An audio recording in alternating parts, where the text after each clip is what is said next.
Kisah masyarakat yang nekat mudik pakai perahu kayu. Sehari semalam seberangi lautan lepas beresiko. Pemerintah secara resmi telah melarang masyarakat untuk mudik lebaran. Namun nyatanya, sejumlah orang masih nekat mudik lebaran dengan melakukan berbagai cara. Seperti yang dilakukan oleh sekelompok masyarakat ini. Sedikitnya 8 perahu nelayan sudah berangkat dari pesisir Cilincing, Jakarta Utara ke daerah Cirebon, Jawa Barat selama 2 hari belakangan. 8 perahu yang masing-masing diisi sekitar 4-5 nelayan itu melaut menjelang momen lebaran. Perjalanan dari pesisir Cilincing menuju ke Cirebon paling cepat memakan waktu sehari semalam. Hal itu diungkapkan Kurdianto, salah seorang nelayan Cilincing yang berulang kali mudik menggunakan perahu.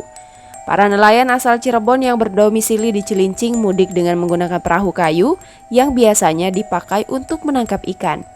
Perahu yang digunakan kebanyakan berukuran 2 GT atau gross tonnage dengan dibekali 2 mesin yang mumpuni menerjang laut lepas. Pengalaman sebagai seorang nelayan selama puluhan tahun membuat Kurdi dan teman-teman sekampungnya sudah paham waktu-waktu berangkat. Ketika dilihat cuaca sedang bagus-bagusnya, barang tentu para pencari ikan itu akan berangkat mudik.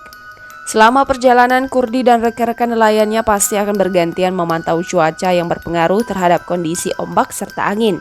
Apabila di tengah perjalanan cuaca berubah buruk, Kurdi biasanya tak mau mengambil resiko. Ia akan menyerahkan perahunya ke dermaga terdekat sampai cuaca kembali membaik. Aktivitas mudik menggunakan perahu ini, kata Kurdi, bakal terus-menerus terjadi hingga puncaknya tanggal 4 Mei 2021 nanti, atau 2 hari sebelum larangan dari pemerintah berjalan. Para nelayan memilih berlayar menggunakan perahu lantaran tidak mau berurusan dengan aparat-aparat di titik penyekatan jalur darat.